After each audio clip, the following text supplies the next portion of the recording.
Je veux vivre aussi ta grâce. Alors fais-moi voir aussi ta gloire. Yes, Lord. Yahweh. Yes, Lord. Yes, Lord. Yahweh. Yes, Lord. Yes, Lord. Diamo, Señor. Diamo, Yahweh. Diamo, Señor. Diamo, Diamo, Señor. Diamo, Diamo, Señor. Diamo.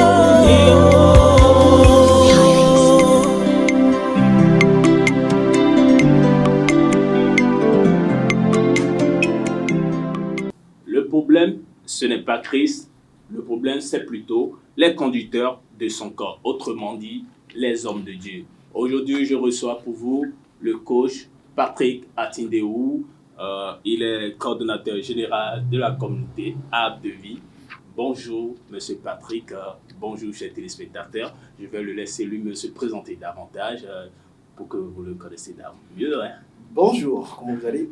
Ça va très bien. Alors, je suis Patrick Atindeou, je suis accompagnateur, je suis coordonnateur général de la communauté chrétienne Arbre de Vie. Une communauté, une famille en Christ qui accompagne les personnes en difficulté émotionnelle, en difficulté mentale, à retrouver leur plein potentiel avec la parole de Dieu, que ce soit sur le plan spirituel que sur le plan matériel. D'accord, merci d'avoir accepté notre invitation. C'est un plaisir. Et je voudrais rappeler aux téléspectateurs que le thème dont nous voulons parler aujourd'hui, il faudrait que je place un accent particulier dessus. Nous voulons parler des conducteurs. Les conducteurs, selon le thème, c'est les hommes de Dieu. Et si on ne l'explique pas, c'est-à-dire, on veut parler des hommes de Dieu qui ne sont pas appelés, en fait, parce que certains prétendent être hommes de Dieu, mais n'ont pas l'onction de Dieu sur eux. D'où on veut développer sur ce thème. C'est-à-dire, la majorité savent, on ne parle pas d'un homme de Dieu, on ne parle pas d'un loin de Dieu, mais on veut parler particulièrement des gens qui ne sont pas des appelés, qui font semblant d'être pasteurs. C'est le thème d'aujourd'hui. Et à l'ère où Jésus-Christ s'est révélé même aux aveugles, nous remarquons que des conducteurs continuent de maintenir, des conducteurs non instruits bien évidemment, non instruits, je précise encore, non instruits, ceux qui n'ont même pas eu l'onction de Dieu. On précise, c'est pas, on ne parle pas des pasteurs, on parle de certains qui prétendent être hommes de Dieu, des conducteurs, mais qui ne le sont pas réellement. Exactement. On remarque qu'ils continuent de mettre les fidèles en captivité. C'est pas du tout bien. Selon vous, qu'est-ce que vous pensez de cela? En captivité, c'est pas du tout bien. À l'heure où Jésus-Christ s'est même révélé aux aveugles déjà, il y a eu beaucoup de mystères, beaucoup de choses. Qu'est-ce que vous en pensez? Alors tout de suite, je commence par dire que c'est très grave ce qui se passe actuellement. Très, très grave. Avant, lorsqu'on parlait du titre de pasteur, c'était un honneur, c'était un prestige. C'était extraordinaire de voir quelqu'un qui a abandonné beaucoup de choses pour servir l'Éternel des armées. Mais aujourd'hui, lorsque vous sortez le mot pasteur, ça repousse. Ça repousse effectivement. Il se dit, c'est encore des businessmen, des divitimans, voilà encore des hommes d'affaires, voilà encore des monteurs, des trompeurs. Ce qui fait que les personnes qui ont véritablement reçu l'onction. Excuse-moi, mais il faut vraiment préciser qu'on parle des conducteurs de Dieu, des pasteurs non instruits, ceux qui n'ont pas eu l'onction de Dieu. On ne généralise pas. On parle de cette, il faudrait qu'on précise, parce qu'on ne voudrait pas dire que c'est une émission gospel des chrétiens qui sont là à parler des hommes de Dieu. Les hommes de Dieu, surtout que c'est vraiment interdit. On ne parle pas d'un homme de Dieu, on ne parle pas d'un pasteur, c'est tellement grave, c'est dans la Bible même. Donc, on précise encore qu'on est en train de placer l'accent sur des hommes non instruits qui se disent qu'ils sont pasteurs, qui n'ont pas eu d'appel. Je vous laisse inviter, continuer votre développement. Alors, je disais tantôt que le schéma que nous avons aujourd'hui rend aujourd'hui difficile de distinguer les hommes de Dieu loin de ceux qui ne le sont pas. Aujourd'hui, on a du mal à savoir qui est véritablement au service du Christ et qui ne l'est pas. Nous avons deux catégories de personnes aujourd'hui qui portent le même titre, pasteur. Une catégorie qui est réellement en consécration, des gens qui passent véritablement du temps en présence de l'Esprit de Dieu, des gens qui reçoivent des messages, des gens qui comprennent de mieux en mieux les profondeurs de la révélation de la parole de Dieu. Et nous avons à côté des gens qui ne comprennent rien, mais qui ont compris que voilà, c'est une opportunité pour avoir des personnes en griffe ignorantes et en abuser, en profiter. Et de plus en plus, le second volet prend de l'altitude. Ce qui fait que ceux qui ont réellement reçu l'onction sont marginalisés, sont boycottés. Et lorsque vous allez dans ces ministères où les gens ont réellement reçu l'onction, si ce n'est ces grands ministères qu'on connaît aujourd'hui en Afrique, mais ces personnes qui sont normalement appelées à faire un travail fidèle pour l'Éternel des armées, vous allez voir qu'il y a une minorité de personnes qui soutiennent cet homme de Dieu. Exactement. Mais là où il y a les grands miracles, les prodiges, les grandes réalisations, qui ne sont pas forcément du fait de l'Esprit Saint, du fait de l'Esprit de Dieu, il y a un rassemblement. Ce qui fait que l'être humain est devenu un objet de business. Et c'est dangereux. C'est grave. C'est extrêmement dangereux. C'est mon point de vue déjà par rapport à la question, le temps que l'émission ne continue. Nous remarquons que ceux dont on parle, bien évidemment, j'avoue que ça me gêne d'aborder ce thème. C'était malgré nous, mais il faudrait qu'on le précise pour que ceux qui nous suivent dans d'autres pays, ou même au Bénin, dans d'autres pays de l'Afrique de l'Ouest, en Europe, tout et tout, ils comprennent pas que c'est une question d'actualité. Beaucoup se posent des questions dessus. Et on remarque que ces gens de personnes non instruites qui se disent qu'ils sont pasteurs, qui ne sont pas appelés, ils ont du mal à gérer leurs fidèles. Ils ont du mal dans le ministère. Le ministère ne prospère pas. On voit beaucoup de caractéristiques, de symptômes qui montrent que vraiment, il n'y a pas l'Esprit Saint là. Qu'est-ce que vous en pensez? Alors tout de suite, il ne s'agit pas, je vais commencer bien par là, il ne s'agit pas de faire une école de théologie pour prétendre avoir l'onction ou le sceau qu'il faut pour pouvoir conduire des brebis. Nous parlons là d'un contexte spirituel. Alors, ceux qui n'ont pas reçu le sceau, ceux qui n'ont pas reçu l'autorisation, donc n'ont pas reçu l'onction, ne peuvent utiliser que l'intelligence humaine. Donc, des stratégies marketing, de la communication, encore que nous ne sommes pas contre ces choses. Mais lorsque c'est dans un but lucratif, ça pose un problème. Parce que l'objectif, c'est de permettre aux gens de connaître Christ. De donner la vie à Jésus. Exactement, c'est de connaître Christ dans sa simplicité, de connaître Christ dans tout son amour, dans sa douceur. Mais il y a tellement de préceptes aujourd'hui, tu ne dois pas faire ça, tu ne dois pas faire ceci, tu es obligé de vivre comme ceci, de faire cela. Alors que la parole de Dieu nous dit ceci, vous connaîtrez la vérité, et la vérité vous rendra libre. Effectivement. Où est la liberté si nous devons vivre dans la contrainte? Où est la liberté si celui qui reçoit Christ n'est pas heureux, il n'est pas épanoui, n'a pas ce sentiment de satisfaction? Bien au contraire, lorsque vous prenez la majorité des chrétiens aujourd'hui, ce sont des personnes à l'église qui ont le sourire aux lèvres, mais à la maison pleurent. Ce sont des personnes qui intérieurement traînent des douleurs que nous ne soupçonnons pas, simplement parce que les bergers ne sont pas. Ce côté ne dit pas que je t'ai arrêté, mais cela, ça ne défend pas de leur foi. On ne peut pas dire que ceux-là n'ont pas la foi par exemple. Non, il y en a qui n'ont pas la foi. Le manque de foi, on peut dire que c'est un manque de foi. Une question d'incrédulité chez certains. Oui. Mais chez certains, en fait, il y a un manque de suivi. Une brebis se suit. Dans le monde physique. Et là, il y a beaucoup de questions qui se posent.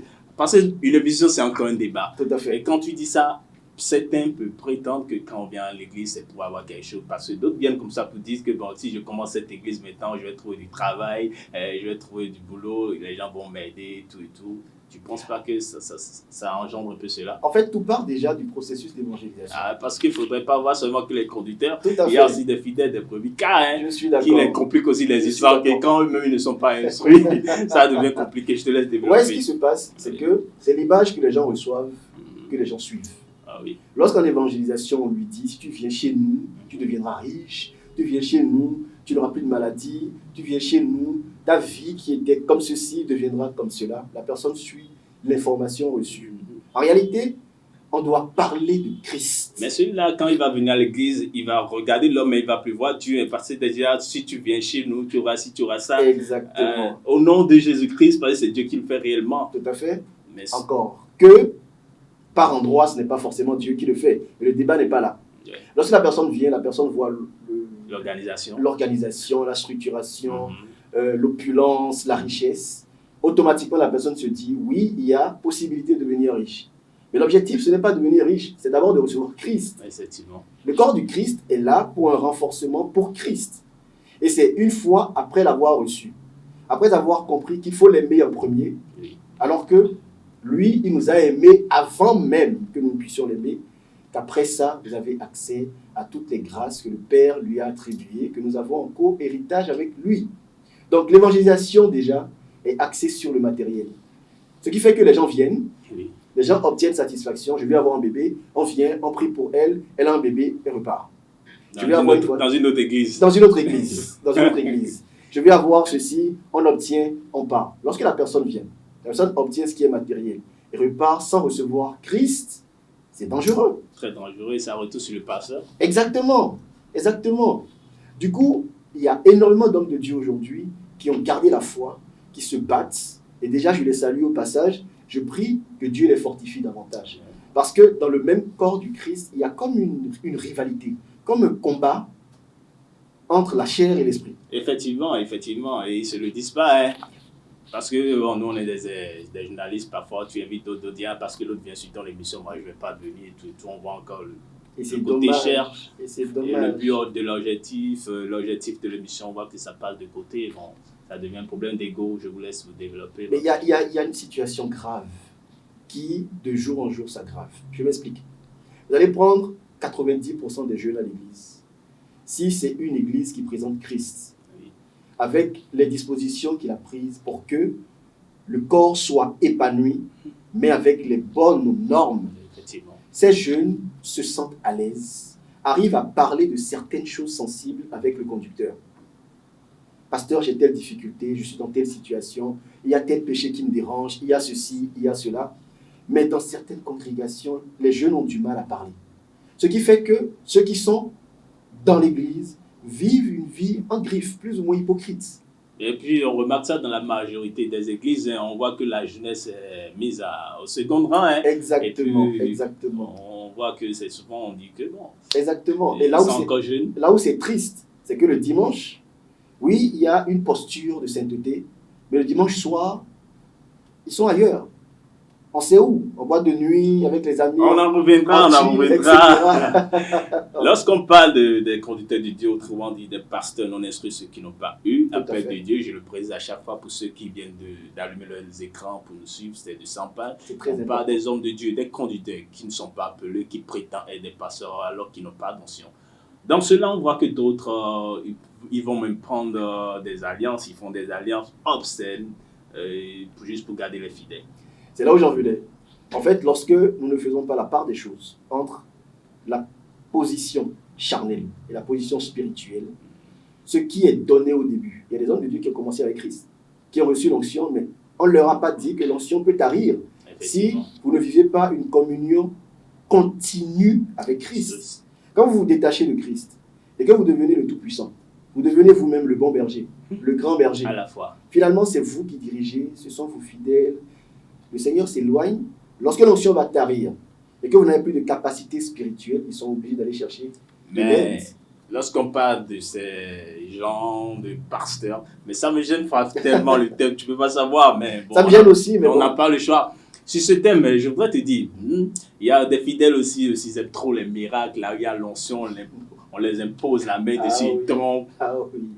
Cela les force parfois à aller de l'autre côté pour prendre un peu de puissance, pour maintenir toujours le cap et tout, mais c'est grave. Malheureusement. Et malheureusement, le corps du Christ n'est plus ce qu'il est. Le corps du Christ est censé être opaque et dirigé par la tête qui est Christ. Quelle est la logique de chercher la puissance en dehors du corps ou en dehors de Christ pour faire un service pour Christ? On dit que les fidèles ils aiment les miracles. Au nom de Jésus, Dieu va te donner ci, Dieu va te donner C'est ça. comme le Seigneur disait, c'est comme il disait dans le livre de Jean, ceux qui étaient à sa gauche, en son temps, il dira, je ne vous ai jamais connu. Effectivement, ça c'est Ça le veut livre de dire- Matthieu. Hein. Matthieu, voilà, autant pour moi. Ça veut dire en fait que toutes les personnes qui vont chercher de la force ailleurs, ces personnes, quelque part, se leurrent. Oui. Parce qu'en son temps, lorsqu'il sera question de faire un jugement, ces personnes vont se rendre compte qu'elles ont gaspillé leur vie, qu'elles ont peut-être pris ces miracles pour devenir peut-être en griffe puissante, pour avoir un nom, une renommée. Mais après la vie sur terre, il y a le jugement. Alors le côté dangereux, c'est que les fidèles suivent la chair au lieu de suivre l'Esprit de Dieu. L'Esprit de Dieu. Le corps n'est plus solide. Et quand le corps n'est pas solide, Celui qui est contre le corps abuse de la partie fragile du corps. Le corps commence par devenir une gangrène. Effectivement. Et cette maladie se répand. Je parlais des jeunes tout à l'heure. Moi, particulièrement, je travaille avec les jeunes.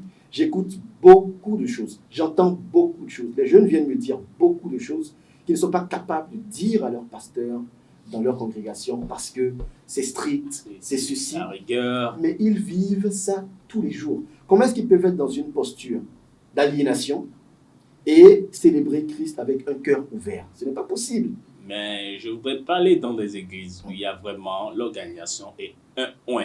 Tout à fait. C'est-à-dire un vrai pasteur. Tout à fait. On ne peut pas juste dire que leur refus, parfois les refus des pasteurs, c'est-à-dire ils ne sont pas insensibles à leurs préoccupations, parce qu'il y a d'autres fidèles, surtout la jeunesse, quand tu leur donnes ce qu'ils veulent, ils rentrent dans la débauche. Ils en font n'importe On quoi. peut dire que c'est des raisons pour lesquelles ils refusent à des moments, hein, parce que quand tu écoutes parfois certains leur projet, tu vas voir que c'est la débauche. Hein, Oui, et bien quand sûr. tu les aides, ils ont un peu d'argent, ils rentrent dans la rue seulement, ils sont dans le monde et ils Et oublient ils font Christ. Hein. n'importe quoi. Parce que, bon, un exemple, bref, il y a un jeune qui cherchait du boulot, mais le pasteur lui a trouvé un boulot. Ok. Mais le jeune là, il est bien salarié maintenant. 2 mois plus tard, il part au sport les dimanches, il ne vient plus à l'église.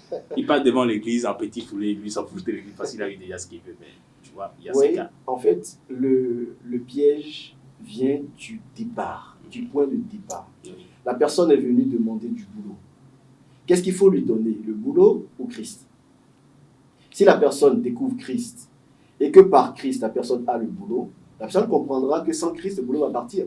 Ouais, mais bon, en tout cas, il faut dire que Christ ne descend pas parfois. C'est-à-dire, on prie effectivement, il faut que.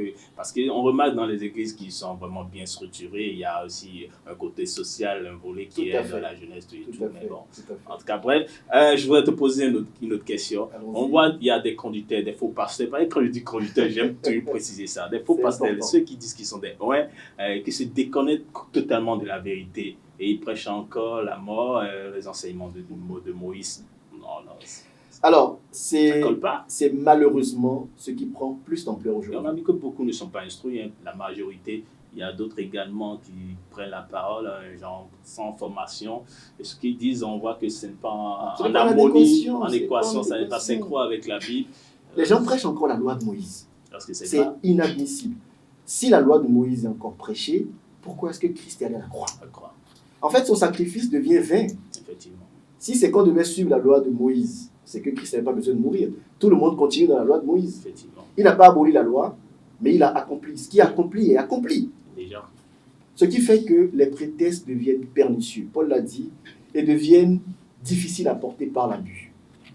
Alors, si cette personne commence par se rendre disponible, se rapprocher par exemple des hommes de Dieu qui sont véritablement oints, qui ont compris le concept de la grâce, et qui ont compris également tout ce qu'il y a autour de la grâce, tout ce qui permet véritablement de profiter des grâces que le Seigneur a apportées, ces personnes pourront comprendre que la prédication de la loi s'est arrêtée à Moïse. Et avec ça, comment même les fidèles peuvent être libres avec Ce n'est pas possible.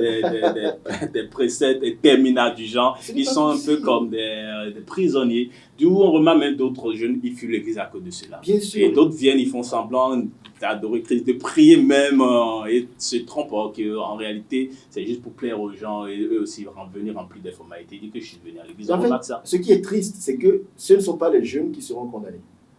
Je pèse mes mots. Ce ne sont pas les jeunes qui seront condamnés. Les jeunes veulent découvrir la vérité.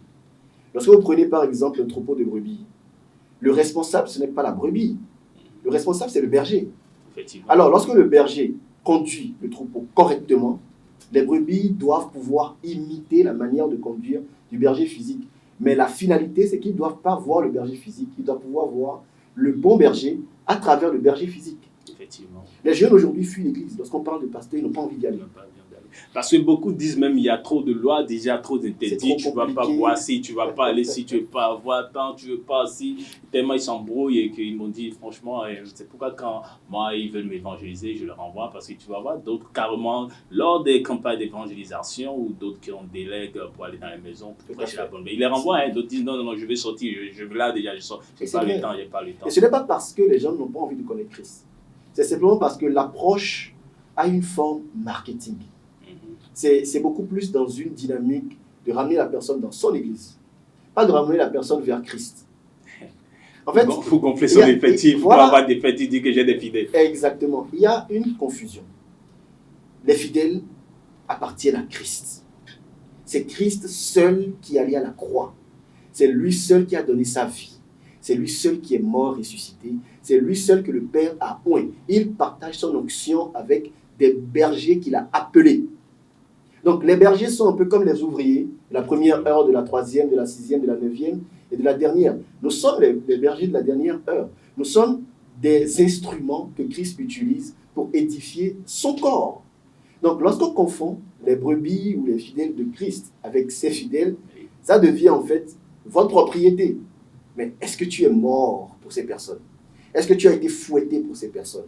Est-ce qu'on a déchiré ton habit pour ces personnes? Christ, Jésus a été le seul à vivre ça et qui mérite d'être l'époux. Donc quand il y a cette confusion, déjà, le problème commence par là. C'est mon fidèle, pourquoi il est allé vers tel pasteur? Normalement, il ne doit pas aller là-bas parce que c'est mon fidèle. Ce sont des fidèles de Christ. Et on constate également que la chair domine tellement que parfois d'autres fidèles, quand le pasteur n'est pas là ou bien il est en congé, en retrait spirituel ou en voyage, ils ne viennent plus à l'église parce qu'ils disent que le pasteur n'est pas là. Et quelque part, même les hommes de Dieu ont, que je respecte et que je salue au passage, que le Seigneur les fortifie davantage. L'œuvre n'est pas facile. Je parle de ceux qui sont oints. Lorsque l'homme de Dieu lui-même a envie de faire les choses correctement, les fidèles même se chargent de lui faire porter des responsabilités qui ne sont pas forcément les siennes. Lorsque l'homme de Dieu est utilisé, par exemple, par imposition de main, il y a une délivrance, il y a une maladie qui part. La personne qui reçoit satisfaction ne cherche pas qui l'a utilisé, mais se focalise sur lui-même. Sous la permission de la régie, très rapidement, on va passer au clip de la semaine. Les voici. Merci.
Dalo manzia clu Zuche bon webinu Lobo fliwe Makado vena Lidon che bebu De vivewe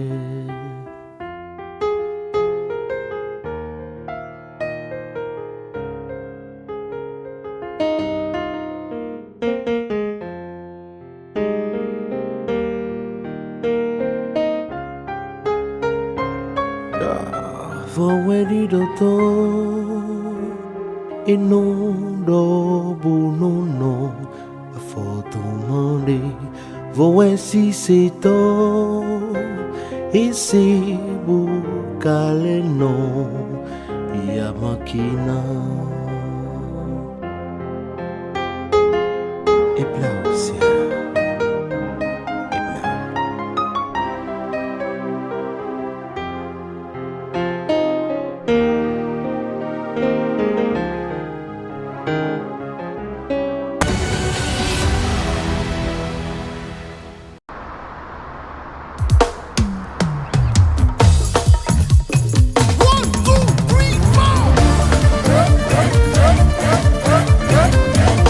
Ta parole déclare que tu tires gloire et louange de la bouche des petits enfants et de ceux qui sont dans la mamelle. En voici l'échantillon. Alléluia. Jésus. Je chante et j'écris, gloire au plus haut des cieux, sa majesté, roi des gloires, Jésus est son nom. J'ai chanté, j'écris, gloire au plus haut des cieux, sa majesté, roi de gloire, Jésus est son nom. Tout le monde, let's go! Je chante et je crie, gloire au plus haut des cieux, sa majesté, roi de gloire, Jésus est son nom. Alors, célébrez, célébrez, célébrez, célébrez! Je chante et je crie, gloire au plus haut des cieux, sa majesté, roi de gloire, Jésus est son nom. Les temps pour qui nous sommes là, Retour sur le plateau, vous êtes bien et belle sur votre émission, c'est encore possible et je le représente encore, c'est le coach Patrick Atindéou. J'ai encore une question à vous poser. On voit maintenant que la jeunesse, ils aiment la louange. Certains disent que c'est à cause des instruments, lorsqu'on danse, que la jeunesse, cette partie seulement qui les intéresse. Et en plus, je parle au nom de la jeunesse, hein. Ils disent quand nous avons des doléances et qu'on part vers le pasteur ou les dirigeants de l'église, ils ne donnent pas trop de place. Selon toi, quel est le rôle de la jeunesse à l'église? Qu'est-ce qu'ils doivent faire normalement? Et puis, est-ce que le pasteur doit réaliser effectivement tout le projet, les aider pour cela? Alors déjà, je soutiens à 100% la jeunesse parce que c'est l'avenir de demain. Et je soutiens davantage ces jeunes chrétiens qui ont compris que le réveil part d'abord de la jeunesse. Lorsque la Bible parle de l'armée de Christ, assois-toi à ma droite pour que je fasse de tes ennemis ton marchepied. Et quand il parle de l'armée du Seigneur, il parle de la jeunesse dans le verset qui suit. Donc les jeunes qui attendent que ce soit le berger, l'accompagnateur, le pasteur qui fasse tout, ne comprennent pas en quoi est-ce que c'est un corps. C'est comme si les bras attendent que les pieds fassent leur travail à leur place. C'est comme si la bouche attend que les yeux fassent son travail à sa place. Les jeunes ont un travail prépondérant à jouer dans le corps. Aujourd'hui, il y a plus de jeunes qui se réveillent, plus de jeunes qui font dans l'adoration, dans la louange, plus de jeunes. Moi-même, personnellement, j'adore la musique, j'aime la musique. Mon passé, j'ai vécu un passé musical dans la rue, j'ai vécu la rue, j'ai goûté aux réalités de la rue. Et beaucoup ont vu même et sont témoins. Exactement. Nous sommes dans notre temps déjà, vous aurez le temps de revenir sur notre plateau de avec Dosso. grand plaisir, avec grand plaisir. Nous avons comme coutume sur notre émission, notre invité prie pour les téléspectateurs, tous ceux qui nous suivent. Oh là là. Une prière pour eux. C'est un prestige, un privilège pour moi. Alors, Seigneur Jésus, nous te célébrons, nous te magnifions, nous te glorifions. Gloire à ton Saint-Nom. Te disons merci pour cette émission. Amen. Merci parce que tu nous as conduits du début à la fin. Je prie également pour que ces personnes qui nous suivent actuellement, pour qui ces quelques moments ont donné une satisfaction, un soulagement, que ton esprit les localise où qu'elles se trouvent au nom de Jésus-Christ. Ces personnes qui sont aliénées, enchaînées, à cause d'une malcompréhension de la parole de Dieu, que tu les localises et que tu les délivres au nom de Jésus-Christ. Que ta paix jaillisse sur tout un chacun d'entre nous. Dans le nom de Jésus-Christ, nous avons prié. Merci, Amen. chers téléspectateurs, pour votre fidélité, toujours sur la télé sous Doidoso. Rendez-vous pour un autre numéro la semaine prochaine. Bye. Que la paix de Christ soit avec vous. Amen. Je veux vivre aussi ta grâce, alors fais-moi voir aussi ta gloire. Yes, Yahweh, yes, yes, Yahweh, yes, yes. Diamo, Señor, diamo, Yahweh, diamo, Señor.